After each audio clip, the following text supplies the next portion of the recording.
वंदे वाणी विनायकौ सर्वेभ्यः नमो नमः। संस्कृत कक्षायां भवतां सर्वेषां हार्दं स्वागतम्। पढ़े भारत ऑनलाइन श्रृंखला के अंतर्गत आज हम क्रमवार 3 बिंदुओं पर चर्चा करेंगे। प्रथम बिंदु वर्णमाला, वर्ण विच्छेद और वर्ण संयोजन। इससे पूर्व हमने वर्णमाला का उच्चारण सीखा था। आज हम उसी क्रम को आगे बढ़ाते हुए वर्णमाला क्या है, वर्णमाला किसे कहते हैं, वर्णमाला की विशेषता क्या है, वर्णमाला में क्या होता है। जैसा कि नाम से ही विदित है, वर्णमाला वर्णों की माला। आप सब ने कोई माला देखी होगी, फूलों की माला, ये आपने सुना होगा। माला में क्या होता है, फूल एक निश्चित क्रम में गुंथे हुए होते हैं और वो फूलों को क्रमबद्ध रूप में एक समूह का रूप दिया जाता है, जिससे कि माला बहुत ही सुंदर लगती है। ठीक उसी प्रकार से भाषा का निर्माण किससे होता है, भाषा की पहचान किससे होती है, भाषा की पहचान होती है वर्णों से। और उन वर्णों के क्रमबद्ध समूह को हम क्या कहते हैं, वर्णमाला। वर्णमाला वर्णमाला भाषा के वर्णों का क्रमबद्ध समूह। भाषा के वर्णों का क्रमबद्ध समूह क्या कहलाता है, वर्णमाला। वर्ण 2 प्रकार के होते हैं। मुख्यतः संस्कृत के जो वर्ण हैं उनके हम कितने भेद करते हैं, 2। प्रथम भेद स्वर अर्थात स्वतंत्र ध्वनि, जैसे अ, ई, उ, री, लरी। दूसरा भेद व्यंजन, स्वर की सहायता से बोले जाने वाली ध्वनि, जैसे क, ख, ग, घ, च, छ, ज इत्यादि।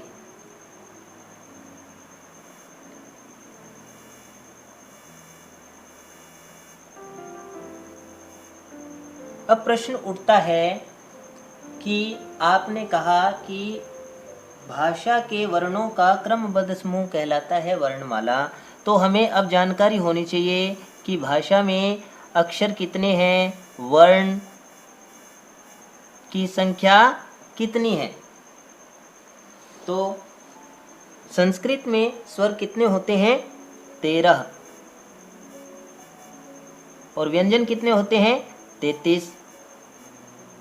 संस्कृत में 13 स्वर और 33 व्यंजन होते हैं।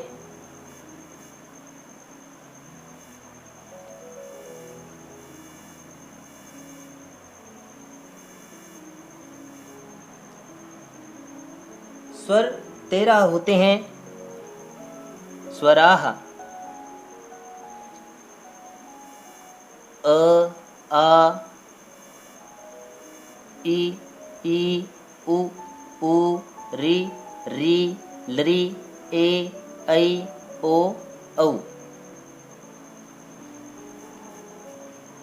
आपने हिंदी में जब भी आप स्वर पढ़ते हैं और संस्कृत में आप स्वर पढ़ते हैं तो दोनों में 2 स्वरों का अंतर होता है। कितने स्वरों का अंतर होता है, 2 स्वरों का। अब आप स्वयं देखिए, ऐसे कौन से 2 स्वर हैं जो हिंदी में नहीं हैं लेकिन संस्कृत में हैं। अ भी हिंदी में होता है, आ, ई, उ, री, ये होते हैं। दीर्घ री, लरी, ये 2 वर्ण ऐसे हैं जिसका प्रयोग हम हिंदी में नहीं देखते, लेकिन संस्कृत में ये 2 स्वर अधिक हैं। हिंदी की अपेक्षा संस्कृत में 2 स्वर अधिक हैं। वो 2 स्वर कौन कौन से हैं, री, लरी। ये विशेषता संस्कृत को विशिष्ट बनाती है और इन दोनों स्वरों का प्रयोग कहाँ होता है, वेदों में। वैदिक संस्कृत में इन दोनों स्वरों का अधिक प्रयोग होता है। तो स्वर कितने हैं, 13। इन स्वरों को ध्यान से देख लीजिए। ये 13 स्वर संस्कृत में चलते हैं।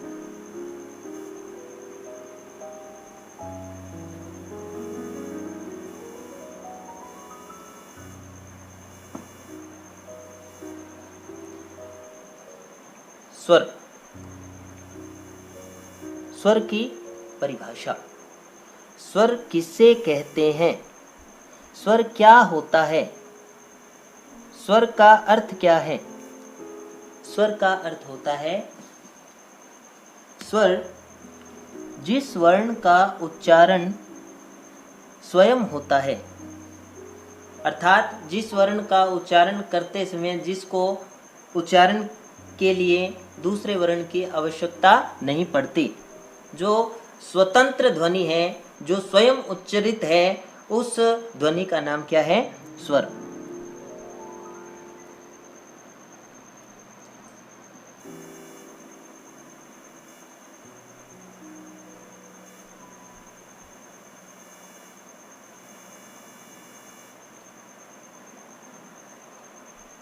आप सभी विद्यार्थी इन 13 स्वरों को एक बार पुनः देखिए और इनका स्मरण करें।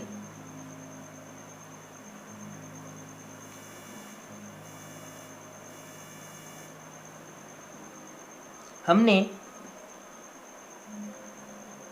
स्वर जान लिया। वर्णमाला में वर्णों का समूह, वर्णों का क्रमबद्ध समूह वर्णमाला, और वर्णमाला में मुख्यतः स्वर। स्वरों के पश्चात वर्ण कौन से आते हैं? अ, आ, ई, उ, लरी, री, री, ए, ऐ, ओ, औ। उसके बाद वर्ण आता है अंग, जिसे हम कहते हैं अयोगवाह वर्ण। अयोगवाह वर्ण, उसमें सबसे पहला वर्ण कौन सा है? अनुस्वार। अनुस्वार किस रूप में होता है? अनुस्वार के रूप में। अयोगवाह वर्णों का प्रयोग कभी भी स्वतंत्र रूप में नहीं होता। इनका प्रयोग हमेशा, ये कैसे वर्ण है? आश्रित वर्ण है। ये स्वतंत्र व्यंजन के साथ कभी नहीं लगते, और इसका प्रयोग व्यंजन के साथ तभी होता है जब उसमें स्वर मिश्रित होता है, या स्वतंत्र स्वर के साथ भी इसका प्रयोग होता है।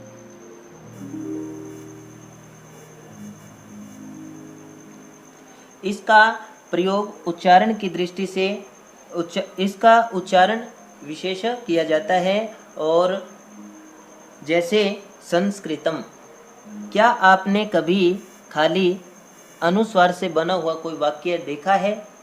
ऐसा आपको कोई भी वाक्य या शब्द नहीं मिलेगा। कोई भी शब्द आपको अनुस्वार से बना हुआ कोई शब्द नहीं मिलेगा, खाली अनुस्वार ही हो जिसमें नहीं। ये स्वर या व्यंजन से युक्त होने पर ही इसका उच्चारण अथवा लेखन होता है, स्वतंत्र रूप से इसका प्रयोग नहीं होता।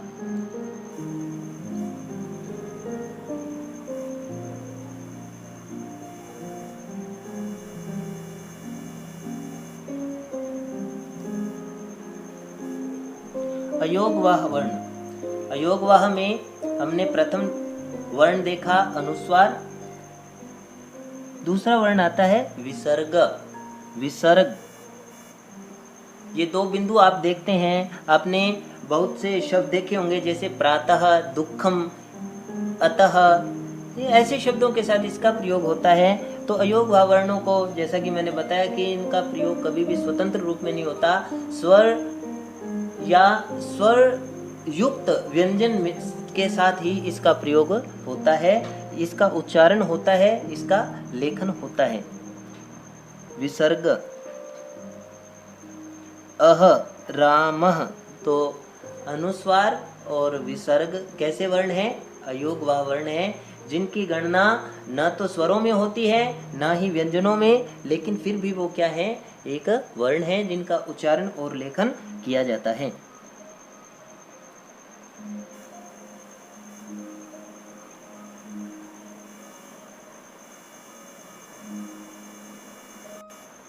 व्यंजनानि।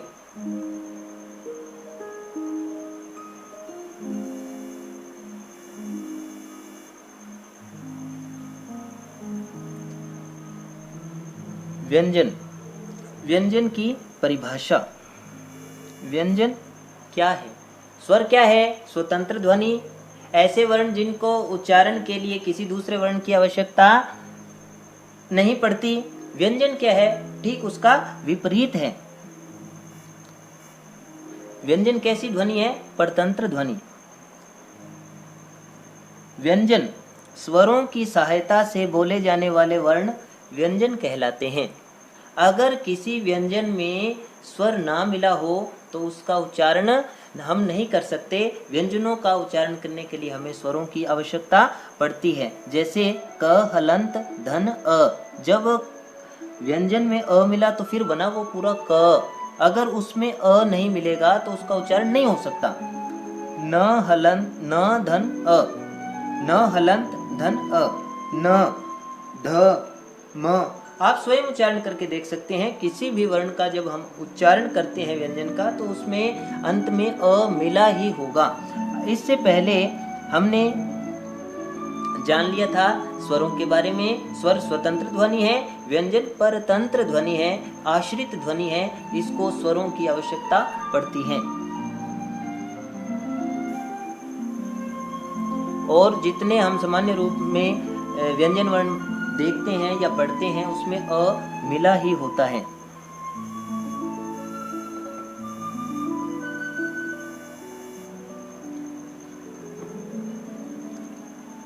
हलंत चिन्ह, हलंत चिन्ह, हलंत चिन्ह आपने देखा होगा कि बहुत से शब्द होते हैं उनके नीचे एक निशान दिया होता है इस तरह से। ये किस तरह का निशान है? हलंत। इसका अर्थ होता है आधा, अक्षर आधा है। जैसे म के नीचे हलंत दे दिया तो इसका मतलब क्या है? ये आधा म है।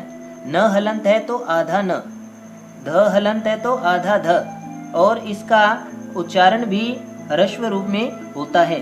जैसे आधा म, ह्रस्व म, रम्य, ह्रस्व न, धन्यवाद, वादः, ध, साध्यम।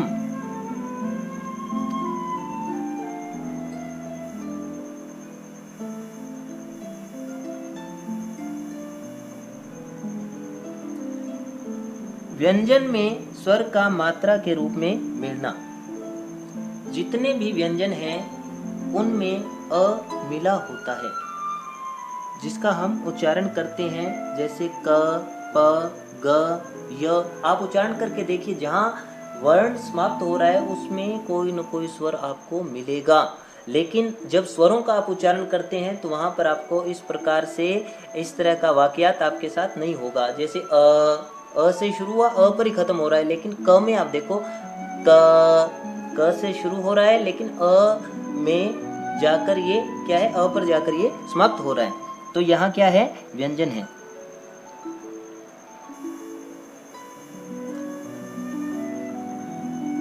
हलंत व्यंजनानि। जितने भी व्यंजन वर्ण हैं उनके नीचे हलंत लगाया हुआ है। इसका मतलब ये है कि इसमें अ नहीं मिला हुआ।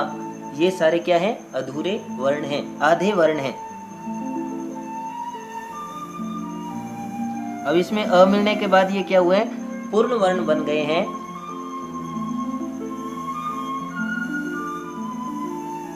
एक जानने योग्य बात, व्यंजन के बारे में बहुत ही महत्वपूर्ण बात है कि व्यंजन के हलंत कब लगता है और व्यंजन अजंत कब कहलाता है। तो जब व्यंजन बिना स्वर के होता है तो इसे हलंत कहते हैं। जैसे क हलंत, घ हलंत, ल हलंत, प हलंत, म हलंत। स्वर जुड़ने पर यह क्या कहलाता है? अजंत। जैसे अ से इसका अंत हो रहा है, क, पौ, गा, त्रि। तो अलग अलग, जैसे मैंने अ का बताया, जैसे त्रि त से शुरू हो रहा है, री पर समाप्त हो रहा है। तो ये आप स्वयं इसका परीक्षण करिए, निरीक्षण करिए और उसके साथ साथ आप विश्लेषण करिए ताकि आप भाषा का सुप्रयोग करने में आप सक्षम हो सकें। अब तक हमने वर्णमाला के प्रमुख दो भेद, स्वर, व्यंजन, दोनों की परिभाषा, अयोगवाह वर्ण और हलंत के बारे में हम जान चुके हैं। अब हम इसी क्रम में आगे बढ़ते हैं। जयतु संस्कृतं जयतु भारतम। धन्यवादः। पुनः मिलामः।